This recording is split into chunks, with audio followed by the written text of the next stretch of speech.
السلام عليكم ورحمة الله وبركاته. أهلا بيكم في حلقة جديدة من كلام أهلاوي. مبسوطين بالتعادل؟ اللي مبسوط بالتعادل يخش ينام، يخش كده يتدفى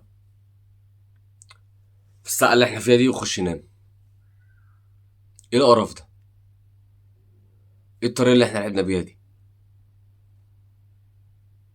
ايه الدوافع دي؟ دوافع ايه؟ تعادل ايه اللي احنا فرحانين بيه؟ الجماهير اللي في استاد بتشجع على ايه؟ بتشجع على ايه بعد التعادل؟ هو احنا ما عملناش كفاية عشان ندي البيراميدز الدوري؟ الواحد النهارده كان طالع فيه نقط كتير عايز يتكلم فيها. صفقة زيزو بقى، المشاكل اللي بتحصل، قد ايه النادي الاهلي وادارته يعني ناس جامده جدا في التوقيت اللي اختاروه عشان الزمالك يخسر، في انهم يطلعوا اخبار ويسربوا اخبار. مش زيزو بس، والونش وغيره وغيره وغيره. احنا هنفضل مهتمين بان احنا ندمر الزمالك ومش مركزين معانا احنا؟ ايه الاداء ده؟ عرفت ان ليه الناس كانت معترضه على القرار؟ بتلعب باسامه ابو علي،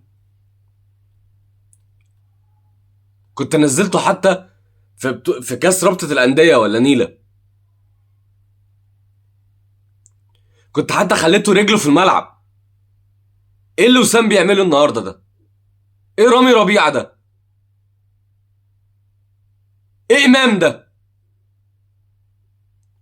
هو احنا عشان خلاص امام بقى فتره كان هو شايل الفريق وهو الهداف، فخلاص هنتعامل معاه ان هو خلاص كده معلهوش اخطاء؟ ايه اللي امام بيعمله النهارده ده؟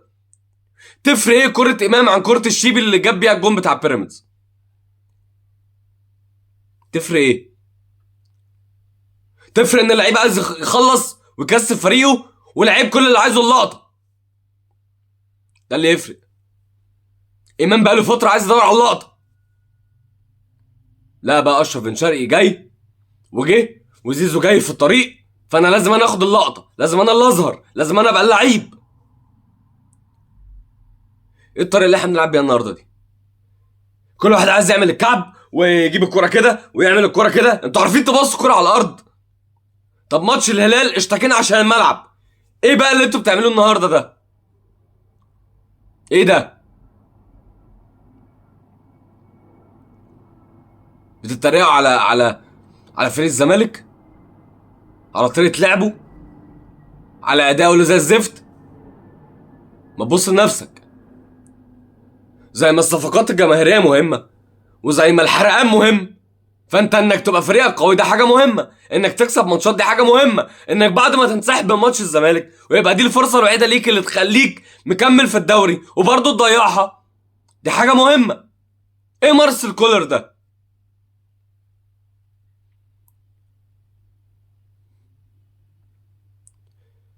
يعني احنا كتير كتير من الاهلاويه فضلوا مش مشكله، بس احنا بنكسب، على عكس الناس اللي بتقول لك لا اصل انا اكسب باداء بدأ احسن ما اكسب بحظوظ ولا بكره فرديه ولا مش عارفه ايه.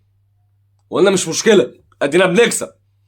ده الفريق اللي هيقابل سان داونز، ده الفريق اللي بعد كده ممكن يقابل بيراميدز في النهائي. عايز بيراميدز يكسبك في نهائي افريقيا؟ الزمالك ما عرفش يعملها بجماهيره بلعيبته بكل حاجه، وكان في فريق اسطوري وانت كنت فريق ضعيف ساعتها. مش فريق ضعيف بس كنت اقل منه. انت لو قابلت بيراميدز في نهائي افريقيا هتعمل ايه؟ بالاداء ده هتعمل ايه؟ فين الدوافع؟ ايه التغييرات دي؟ ايه التغييرات اللي مارس كولر عملها النهارده؟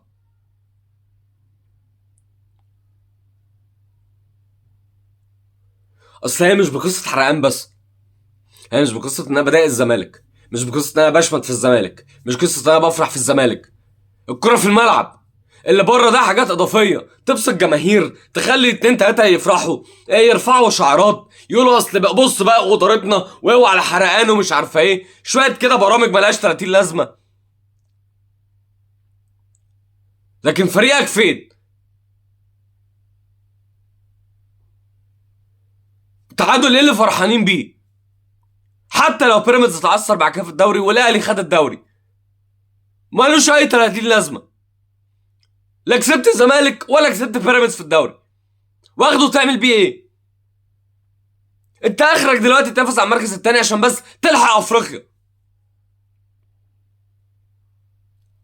عشان بس الناس اللي كانت بتقول ما عادي ما ناخدش حتى مركز تاني وننسحب وبتاع، ما احنا كده كده هنكسب افريقيا وهنلعب افريقيا السنه الجايه. بأمارة ايه؟ بأمارة ايه باللي انت شايفه ده؟ بأمارة ايه؟ لعيب زي اشرف بن شرقي قعد ماتشين بس عشان يبقى بالاسلوب ده، عشان بيبقى بالاحباط ده. انت جايب لعيبه بالملايين عشان تحبطها، عشان تقعدها، عشان ما يبقوش عايزين يلعبوا. فين اشرف بن شرقي النهارده؟ مش طايق يلعب.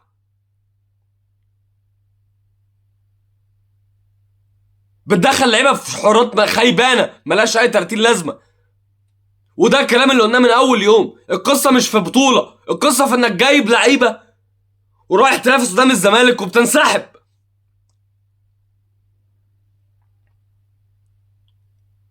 عايز النفسيات تبقى ايه؟ اهي جماهير بتهتف بتعادل، دلوقتي بقينا بنهتف بتعادل قدام بيراميدز. بيراميدز اللي السنه اللي فاتت خدناهم باين ماتشين ولا 3 في اسبوع. جماهيرك دلوقتي بتهتف ان انت تعادلت معاهم، بس احنا كده ما بعدناش الفارق، الفارق اللي انت ما بعدتوش.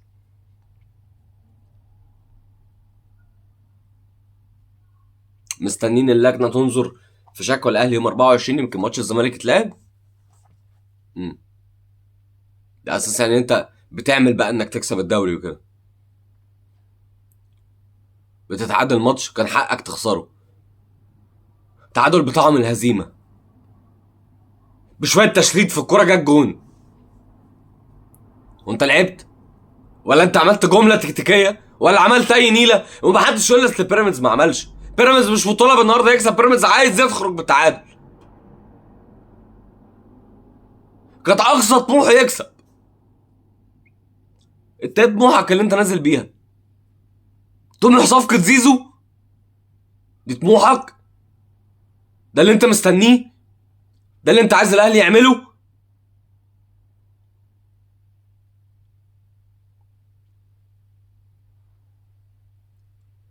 انا كاهلاوي نفسي بيراميدز اللي قابلنا في نهائي افريقيا.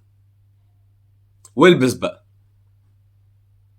البس. لو لعبت معاه بالاداء ده قدام بيراميدز في نهائي افريقيا هنشيل.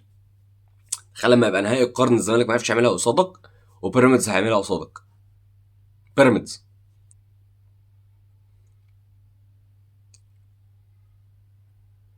وانت بعلامك وبجماهيرك والعب بقى يا عم، وخلي عندك دم، وبالدم والروح الدوري مش هيروح. ده الاداء.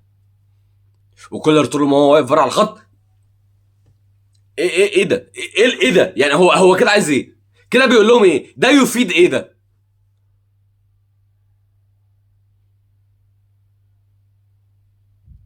ده يفيد ايه؟ فرحانين في الزمالك ومش عارفين نكسب بيراميدز؟ كان في كلام كتير النهارده هقوله على قد ايه الاهلي حراق، لكن ما يخصنيش ان الاهلي حراق بس. انا يخصني ان اكسب.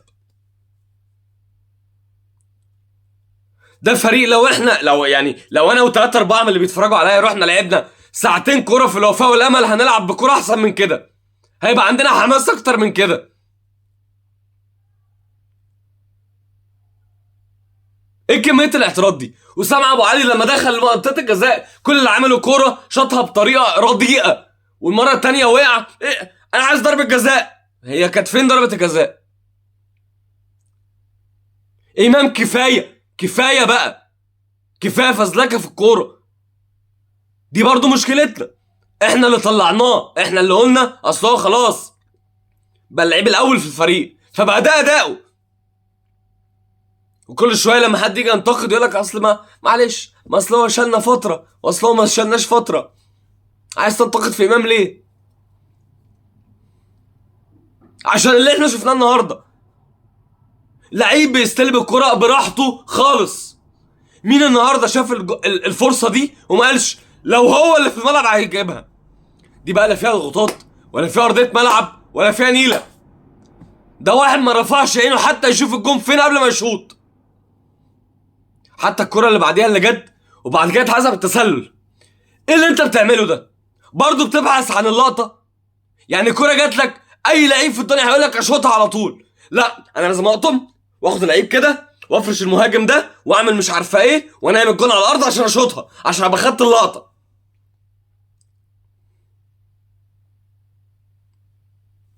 مفيش كلام يتقال. الدوري راح، ولو ما راحش انا كاهلاوي انا ما افتخرش بالدوري ده لو جه. لا من قرارات مجلس اداره ولا من مارسيل كولر ولا من لعيبه ولا اي حاجه، وبالاسلوب ده احنا حتى مش هناخد افريقيا، وغالبا كده موسم صفري. تقول لي بقى لا ده موسم صفري ازاي، احنا طالعين كاس عالم الانديه. يا عم بيلو يشرب ميته. وبقى قابلني لو عديت من اول ماتش اصلا بالطريقه اللي احنا بنلعب بيها دي. قابلني لو جبت جون اصلا في كاس العالم للانديه بالطريقه اللي انت بتلعب بيها دي. ده الفريق اللي المفروض رايح يقابل سان داونز الماتش الجاي. سان داونز بتاع الخمسه. ده المفروض الفريق اللي احنا مستنيين منه يجيب بقى. حتى في كل المرات اللي جات لنا فرصه قبل كده نعوض خساره سان داونز بالخمسه، تخلص 2، تخلص 2-1، تخلص 1-0. ده الفريق بقى اللي احنا مستنيينه يجيب لنا حقنا من سان داونز في ماتش الذهاب ولا العوده. عشان تروح بنسبه كبيره هتقابل بيراميدز. بده هتقابل بيراميدز. عشان بس في اهلاويه كتير قالوا لا ده اورلاندو، اصل اورلاندو هيعملها يعني. طيب اورلاندو عملها. هتقابل سان داونز واورلاندو او بيراميدز ازاي؟ بايه؟ بمدرب واقف على الخط كل شويه يلا بقى اعمل كده. ايه ده؟ ايه ده؟ ايه اللعيبه دي؟ مفيش كلام تاني اتقال. انا طولت عليكم كفايه. انا مش هذكر اي نقط من اللي انا كنت اكتبها في الحلقه النهارده. ماشي؟ تغور بقى الحرقان بتاع الاهلي على الجماهير الزمالك ولا تغور كل حاجه. انا هشوف فرقتي بتكسب او اخسر بلعب، ما اخسرش بالاسلوب ده.